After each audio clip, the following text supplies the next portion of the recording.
Hey guys, how's it going? Hope you're having a great day. A really beautiful day here today in Vancouver, nice and sunny. It actually feels like maybe possibly spring is coming. We get spring break starting next week here, so it doesn't feel like it because it snowed yesterday. But today's nice, so hopefully we're seeing an end to this messy winter. This has been the worst winter we've had in years. And I know my friends back east just kind of laugh at me and tell me I don't know what winter is, but I know what Vancouver winter is usually, and it's not like it was this year. So I don't care if you think I'm a wimp about the weather, because I know that I am. Hey Ryan, how's it going? Hi Erin. So I've been a fitness instructor now for, about 18 or 19 years. That sounds like a really long time. And over the years, I've been asked many, many, many questions, and particularly about fat loss, because when somebody meets a fitness instructor who knows a bit about nutrition as well, usually the first thing that they ask about is fat loss. So that's what I get asked about the most for sure. Hey Ken, hi James. So I thought I'd share some of the ones that I get the most frequently, the ones that I've found myself answering over and over and over again over the years. I thought I'd talk about them a little bit today, because if there's so many people asking me, then I'm sure there's a lot of you out there who have been confused by these things as well. So I'm going to talk about those. Hey Jansen, how's it going? Hey Stephane. So the first one is people want to know that when they want to lose fat, should they be doing as much cardio as possible? And a lot of people don't even ask, they just assume, and then they go to the gym and they do as much cardio as possible. They skip the strength training and they just go crazy on the cardio machines. And unfortunately, that's not going to work. It will work in the beginning, so you'll see some weight loss in the beginning because you're doing something different that your body's not used to.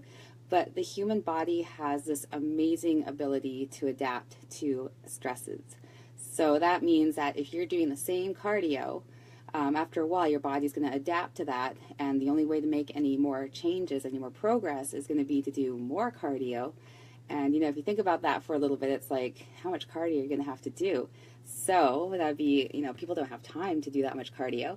So instead of, upping the cardio all the time, you want to look at three different things. So you want to look at your mode of exercise. So once you've been doing the same kind of cardio exercise for a while, like if you're running on the treadmill all the time, once you've been doing that for, about 4 weeks, it's time to switch things up. So that could be moving your run outside, or using a different machine, or taking a fitness class or something like that, just something different.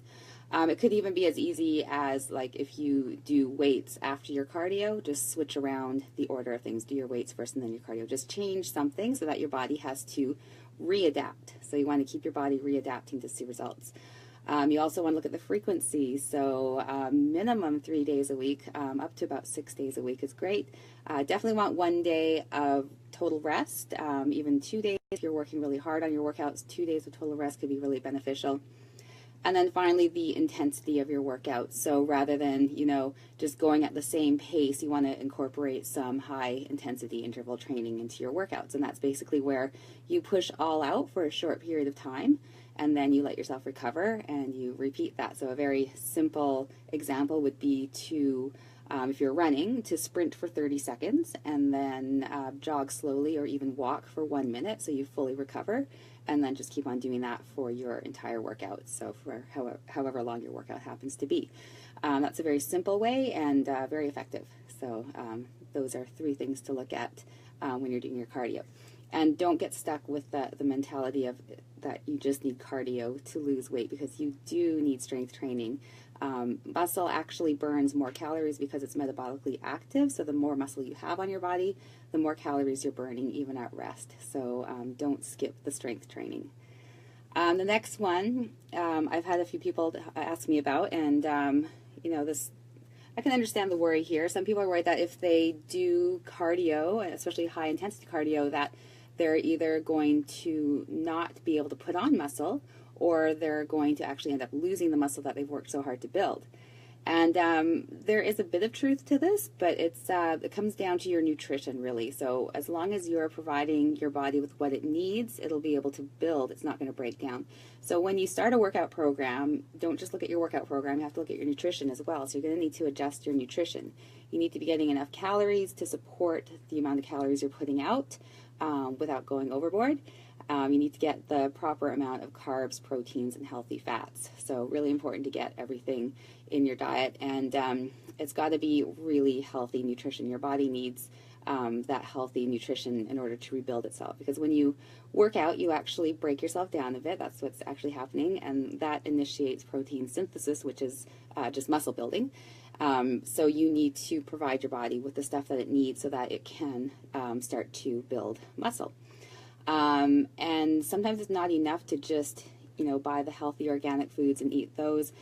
Your body has to be in proper shape to be able to absorb nutrients properly, because what happens to most of us is we get exposed to certain things that we're not even aware of, antibiotics in meats, for example, or, pesticides that are being used on fruits and vegetables. And what happens is our gut gets all out of whack, so we might not have as much of the good flora that we need in order to digest our foods properly. So you need to make sure that you do have that by providing yourself with proper probiotics that are able to rebuild that flora in your gut. So really important. So, if your body is out of balance, just putting in healthy food and forgetting stuff like pre and probiotics, you're not going to see the same kind of results, because your body's not going to be absorbing food properly.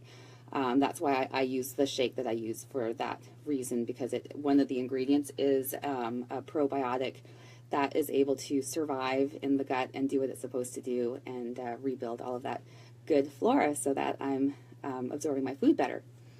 So if you have questions about that, you can leave a comment and I'll get back to you on that, because that's a whole nother topic, and I'll be here forever if I start talking about that.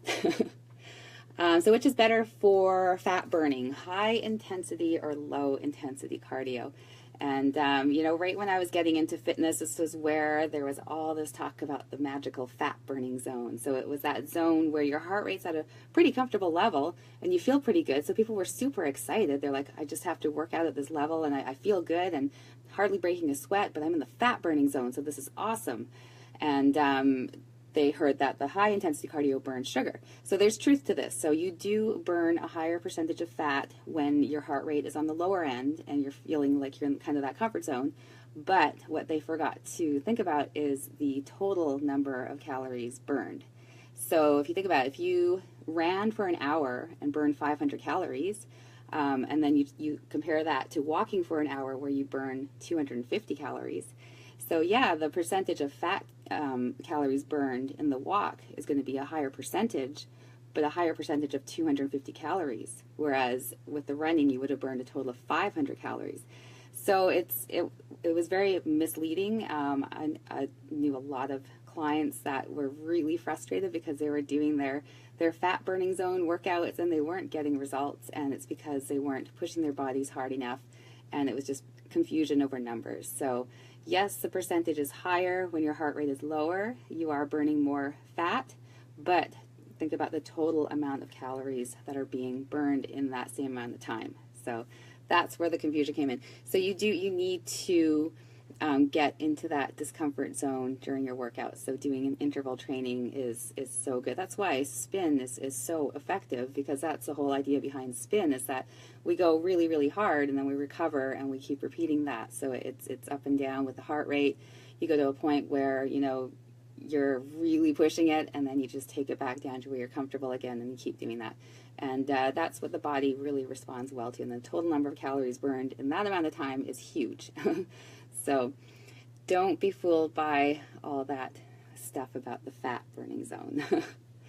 And this is another one, working out first thing in the morning on an empty stomach. So I understand the thought behind that, because if you don't put food in your body's going to have to burn something for energy, so it's going to go after stored calories. But if you're the type of person who, without food, you have no energy, which is true for a lot of people, you're going to go to the gym and you're going to be, kind of low energy. You're not going to be able to work out at a high intensity. You're going to be in that fat burning zone and not getting many results. I know for some people working on an empty stomach works awesome, and that's great, but if you're not sure, I recommend having some kind of nutrition in your body before your workout. Personally, I go for my shake, which I've mentioned many times before. For me, I don't want to try to digest solid food at 4 o'clock in the morning when I'm getting ready to teach my first class. And I don't want to get up an hour earlier, so I have an hour longer to digest. That would suck. I already don't get enough sleep. So going for a shake, you know, it's liquid, so you absorb it quickly. Your body doesn't have to break it down as much in order to absorb it and get the nutrition from it. And then you've got just that, you know, that little bit of something in your system to give you that energy. So, you know, you'll need to experiment for yourself, see what works for you. If you're not into shakes, go for like maybe Greek yogurt and a small piece of fruit or something like that, just something small that's not going to, you know, sit heavy in your stomach and make you feel sick. You know, if you're curious, go ahead and try the workouts on an empty stomach, see what it feels like. For a lot of people who do that, and I've had this happen to new clients, they come in, they haven't eaten, we're going through the workout, and then all of a sudden they're like, I gotta go because I have to go and throw up. And it happens. I hate it when it happens. I feel really bad for the person. At the same time, it's like, you should have eaten before you came. You know, take care of your body properly so you're ready for that workout. So, you know, try out things, see what works for you. This is just my recommendations from my own experience with myself and my clients. So that's why I'm sharing it with you guys. But I would never say that every body is going to react the same to everything. So the other stuff that I was talking about, the working out high intensity, doing your high intensity intervals and avoiding, you know, getting stuck in the fat burning zone, that is true. So you gotta push it. You gotta get uncomfortable. And you guys, you should be uncomfortable during your workouts. I tell my classes all the time that my job is to make them fail, get to a point where they actually fail. They get to that discomfort and they fail. And that's good. That's a good thing. If you get through your workout and it felt great and you got through the whole thing and it wasn't very difficult, you haven't changed anything. You're walking out the same as how you walked in.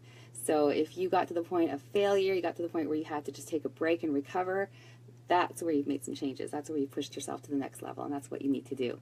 And it's okay to be uncomfortable. Don't be scared of being uncomfortable.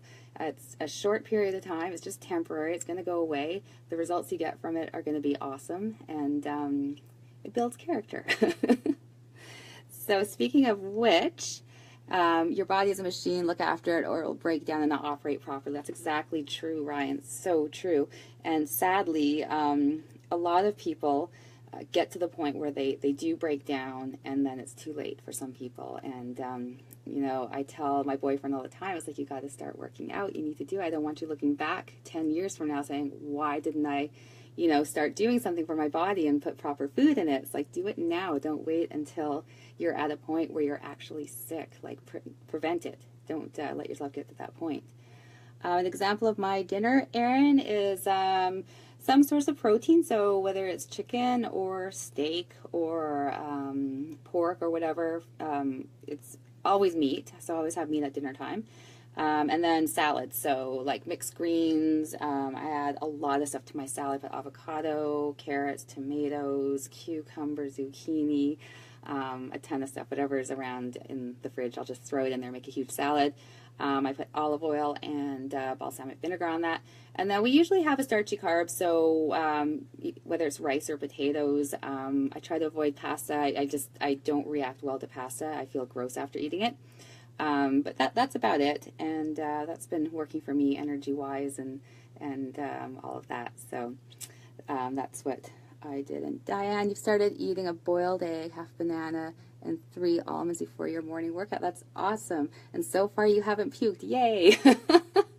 So yeah, you got to experiment a little bit with your food. I know for some people, if they have a really sensitive system, you got to be really careful what you put in there before your workout, because you know you don't want to get to that point where you throw up. But more often than not, it's my clients who come in without having eaten before the workout are the ones that get to the point where they're feeling dizzy, and then they're nauseous, and then they're running to the bathroom to go and throw up. So yeah, I think for me personally, I think it's important to have something before a workout. And I used to do it on an empty stomach all the time. I would be like, okay, you know, eat as little as possible, go work out as hard as possible, and that's going to give me the body I want. Well, that didn't work out. So when I started eating properly and getting good workouts, and yeah, bonking out, Erin, bonking is not fun. I've done it a few times. It's a terrible feeling, especially when you're leading a class and you're like, oh, I forgot to eat, whoops. So yeah, it's not good to get to that point. It's a really bad feeling, and you don't want to push your body to that point. So you got to stay well fueled. And it doesn't mean that you have to eat a ton of food. It's just, you know, smart nutrition, nutritionally dense foods. Like, that's why I do my shake. The foods that we have access to now, unfortunately, we're not getting the nutrition that we think we're getting because, you know, it's coming from farms that are overly used. The soils have been depleted. So what we think we're getting, we're not. And then, of course, there's the transport time. So if something is coming in from another country, like how long has it been in transit? Because during that time that it's in transit, it's actually losing nutrients. You know, picking fruits and vegetables before they're ripe, and adding things that will make fruits and vegetables grow faster and grow bigger so they can make more money. You know, we're in a pretty sad state when it comes to what we have access to for nutrition, because we think we're getting a lot of nutrients and we actually aren't. The sad truth is that we actually aren't. Even organic foods, you know, we're not always getting what we think we're getting. So smart supplementation, and by smart I mean natural supplements. I used to try all sorts of stuff. I didn't care what I was putting in my body. I just wanted something to help me lose weight, and a lot of stuff I put in my body was just not healthy, and I didn't get the results. I didn't feel good, you know, foggy, had no energy, grumpy, all of that. But when you're using a supplement that is made with all natural ingredients and it has all the stuff that you need in it, it just makes a huge difference. You know, your energy is up, your head is clear, you feel good, and that's totally worth it to invest in something like that for sure. So I'm pro shake, as long as it's a nutritional shake. If you're having a really, like, one of those shakes that's just a protein shake, that's great for after a workout to help you recover, but I wouldn't recommend it as like a meal replacement. Like, I wouldn't recommend that as your breakfast. Go for a nutritional shake versus a protein shake, and then have your protein shake as your recovery drink right after your workout. So that's it for me. I gotta go. I've got a client coming, and then have one more class after that. So yeah, it's been a pretty productive Monday here, which is kind of cool. Not all Mondays work out that way. Hope you guys are having an awesome day, and I'll talk to you again really soon.